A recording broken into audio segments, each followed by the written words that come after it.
Hey Chris, yeah, sorry I haven't got around to this. I just remembered now. So I'll just try and quickly push you in the right direction for a next step. I mean, you don't have to do what you just do your own thing if you fancy taking this in a different direction. But yeah, I think this is where you're up to. So we've got the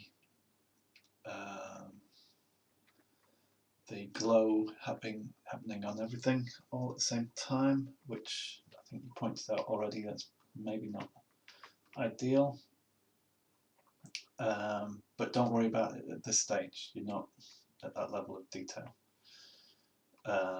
The problem with setting things up like this is you can get hung up on a problem like that, spend ages on it, and then in the final composition you don't even notice what you've done anyway. So don't worry about that. Let's just quickly create signups. I think you've done one already.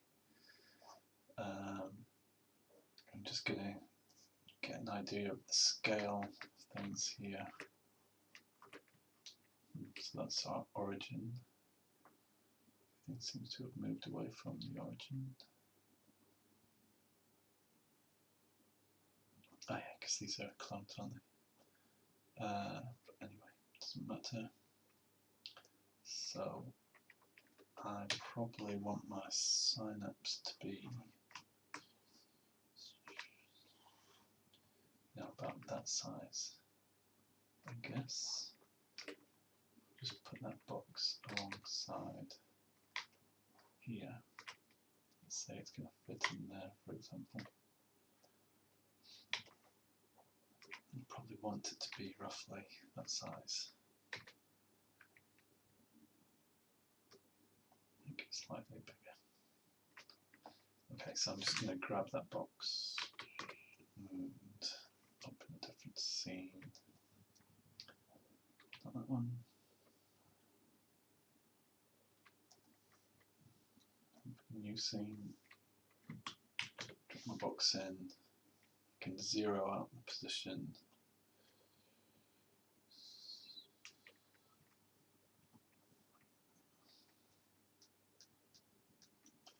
So yeah, I'm just using that box to give me an idea of the scale of things. So then I'm going to start modeling.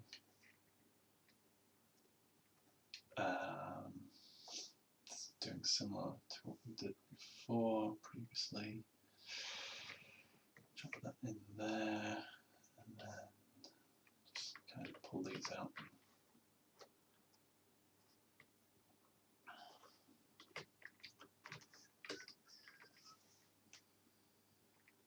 Okay, so this is probably going to fit on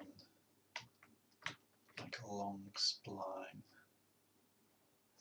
And our long splines are cubes, cuboids as well, aren't they? They're around the cross section is a cube that's subdivided, so we're going to keep it like that. Just go into modeling and put a couple of loops in this.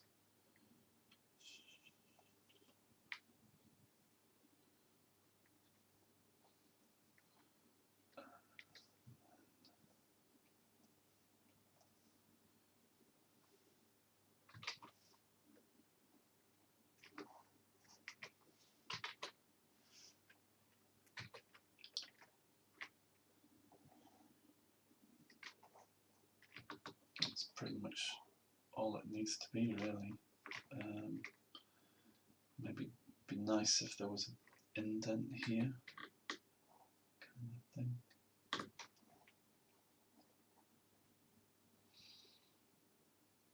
Got quite a sharp sort of corner to this now, which I'm not sure is a good thing.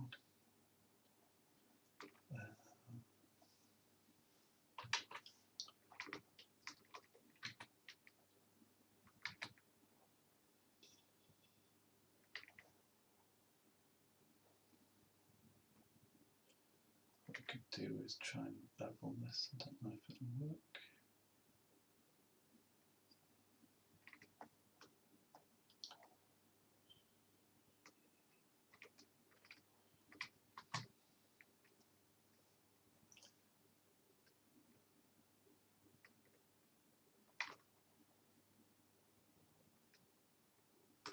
That's kind of okay. You might have spent a bit more time on yours.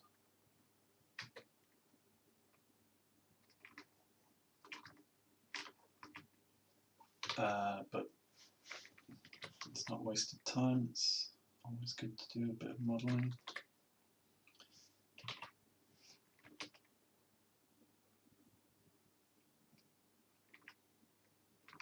Yep, that'll do.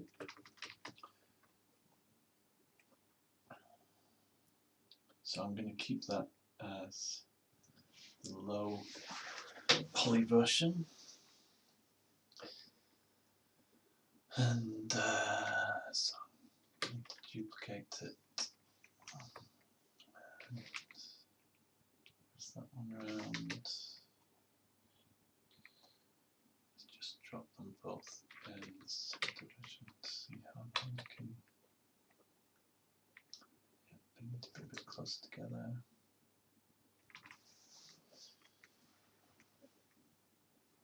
Kind of thing.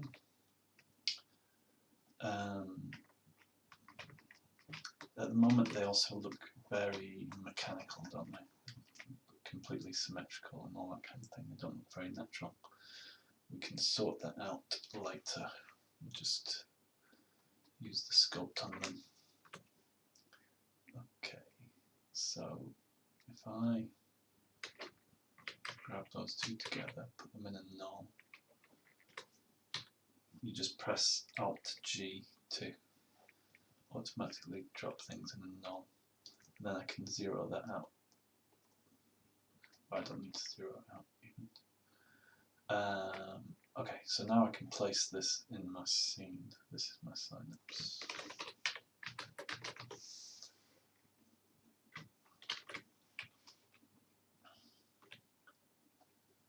Okay, can ditch that cube and back out. Drop in my synapse. Okay, so now I need to work out how this is all going to work. So what's going to happen in my scene? So let's just kill these clones for now.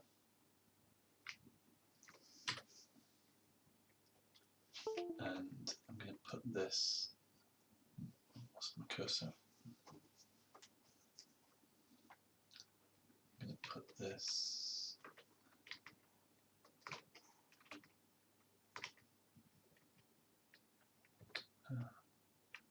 that's that right.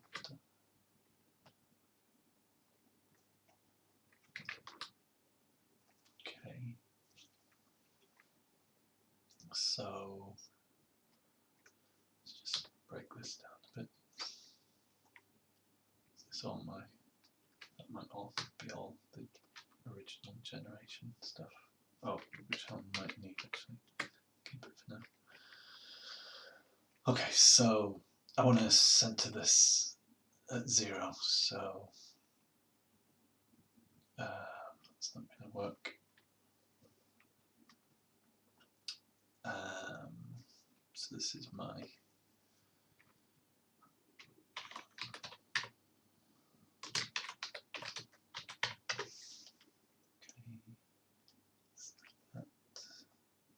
that.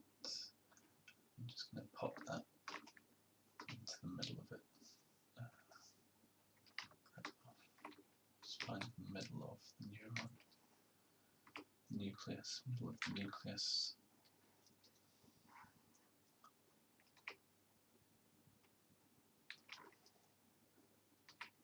Have to be perfect. Okay, now I can put that at the origin.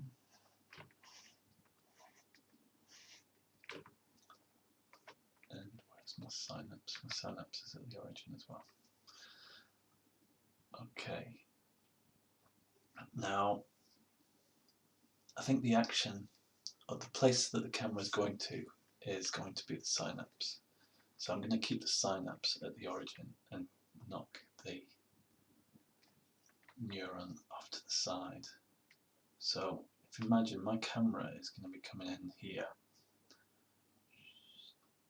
and I'm going to be looking at this synapse and the detail of it.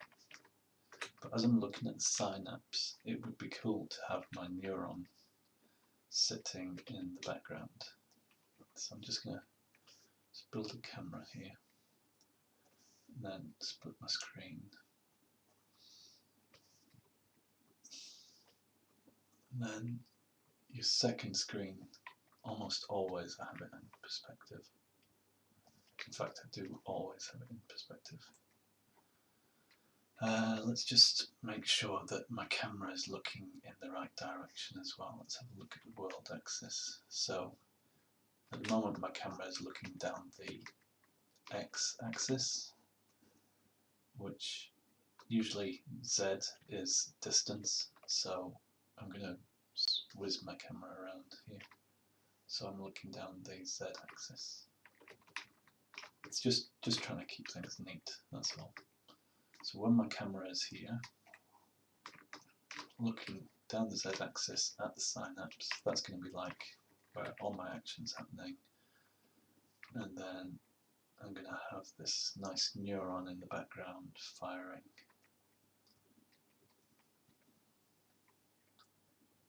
And I need enough distance between them so that I can get a nice depth of field going on.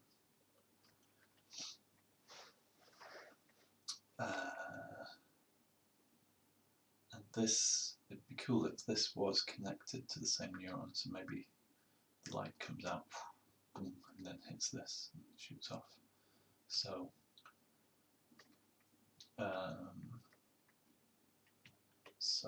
let's have that sort of down there, and then there's going to be a branch off this that hits this and then comes off.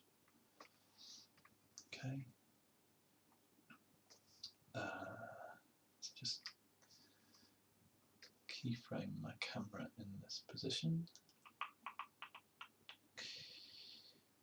Go to Start Diffuser. Okay, so yeah, let's keyframe my camera here.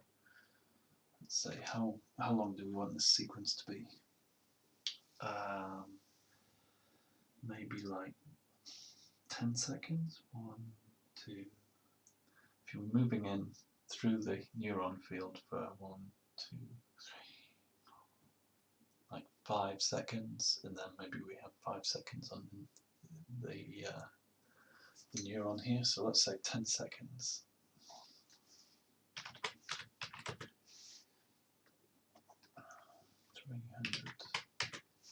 Doing 30 frames a second. I know that you may be used to working in 25 frames a second, but the rest of the world, apart from the UK, work on 30. So it's just what I've got used to now. Okay, so camera at, we said 5 seconds is going to be on the synapse, so keyframe it there, and then sort of 5 seconds earlier we're going to be out here somewhere, and I'm going to actually deliberately just move it back in Z space. Just again trying to keep things simple. If I'm out here, it's all very well, I can animate it and things from this position, but like then I'm going to be positioning my neurons or my neural network in this sort of random direction. I mean, it's not too bad because it's pretty much in Z space here, but that's been completely randomly chosen, whereas I can engineer it so that my camera is just moved back on the Z direction, and then all my neurons can line up along the Z axis. It just keeps it simple, because really it's arbitrary where the camera is coming from.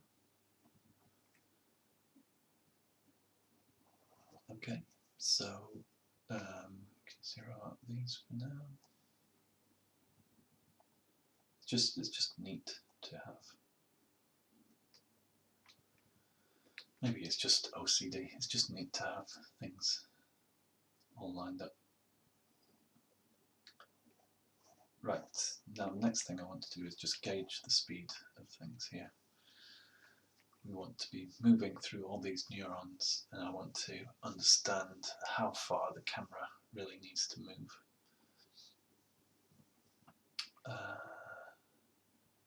So let's just drop this into a cloner so that we've got some foreground detail.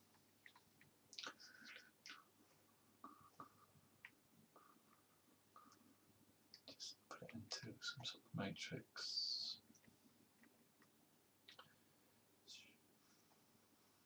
And the only reason I'm doing this right now is to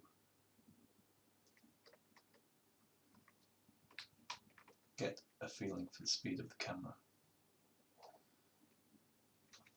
and very roughly block things out, so it really doesn't matter where these things are. If I make it for the X direction, it could be a sort of tunnel.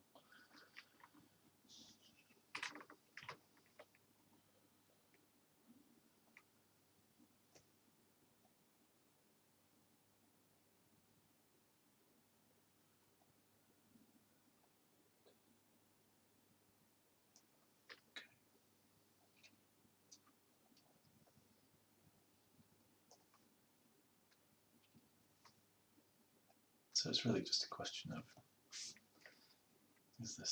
do we want the camera moving this fast?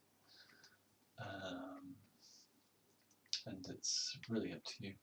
So what I would say is, probably coming into a scene like this, your camera probably wouldn't start from a stopped position. You'd probably be right into the action. So camera, your first keyframe,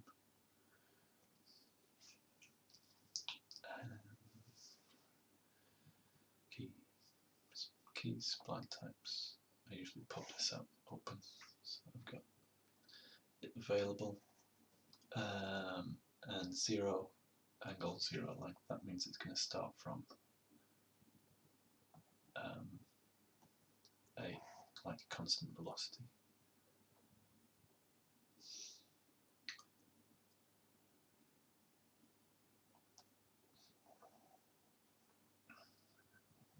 Okay. Now I would say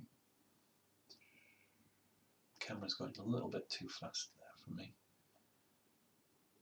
because you're going to be moving through all this and things are going to be firing off, and I think the camera is moving so fast that you're not really going to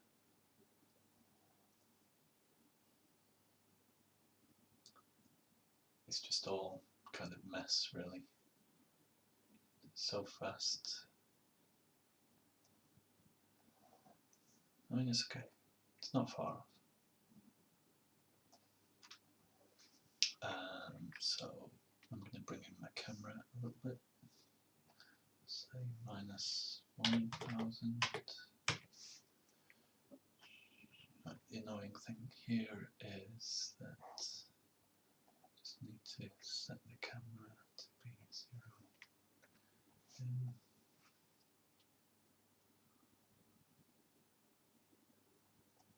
Now that could work because it feels a bit slow, but also it's quite a heavy bump when we hit the synapse, and we probably want to slow the camera down a lot more.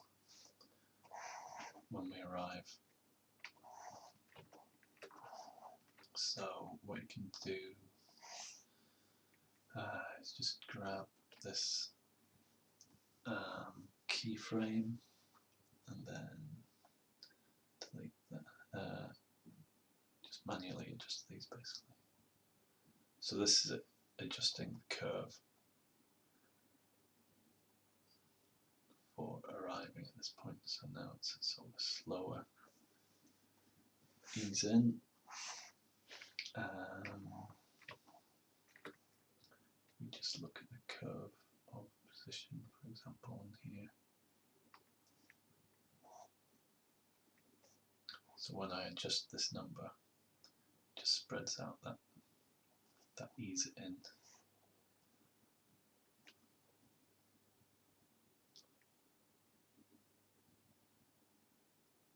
So that's a lot smoother, isn't it? But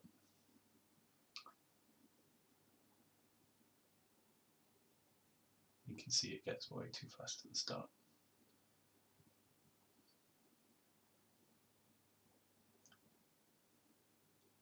But really I want that and then slow. So I'm just going to set these back to soft, and quite a good little trick is to decide where you want it to zoom to. So if I wanted to zoom to, say, that position there, about there, and then you slowly move into the synapse, then I can keyframe, just drop a keyframe on your camera there, and then pull that out.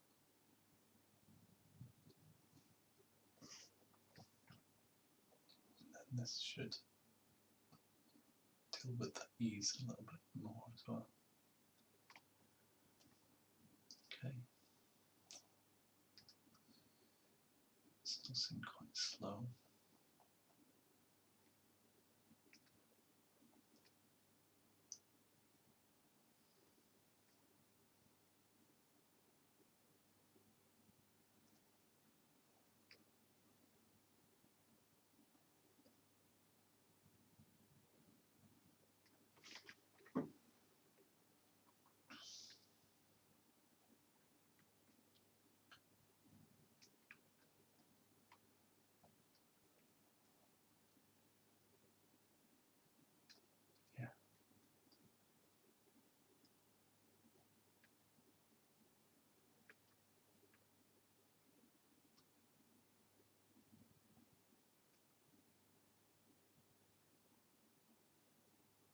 Yeah, so I think roughly speaking, that's not too bad.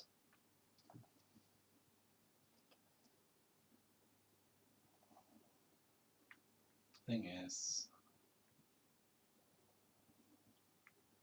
maybe want more time to meander around before it does the zoom in. Quite like the sort of being slow.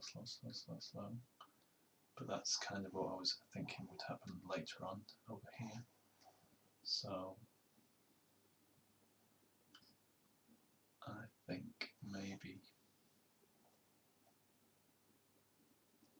I'm going to meander around a bit before the zoom in.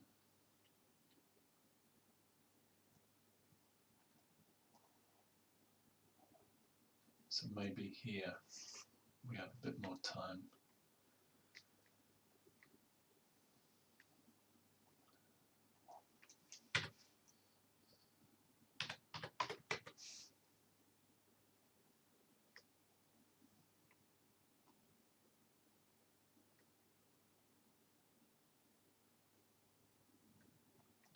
See what I mean? So we're just going to spend a bit of time going through the matrix and then zoom to this point. I've still got this as a 0. If you look at my curves, it's still a 0. So that can be a smooth, a soft now.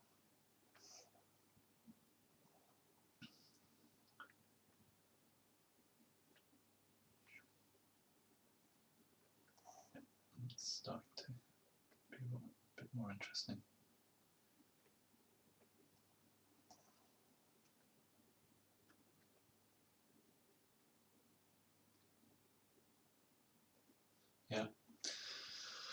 I'm gonna have to park it for a little while, but you can see the way we're going. So eventually, I mean, we're going to link this up to the other branches in the same way that we did. Make sure we've got the UVs all sorted out. We might have to do a bit of special UV stuff on here on the synapse before we link it up.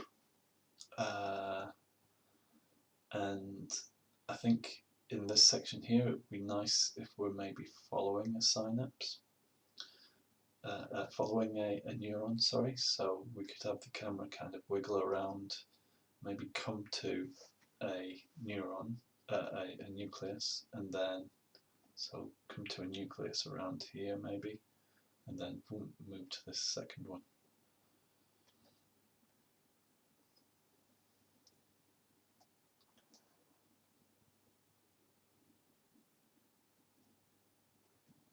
So you could have a go at that if you place a neuron, if you adjust this camera so it kind of moves around, sort of tilts and moves a little, moves towards your first neuron, and then boom, moves to this synapse. That would be quite cool. Okay, I'm gonna have to leave it, but yeah, see how you get on. Let me know. Cheers.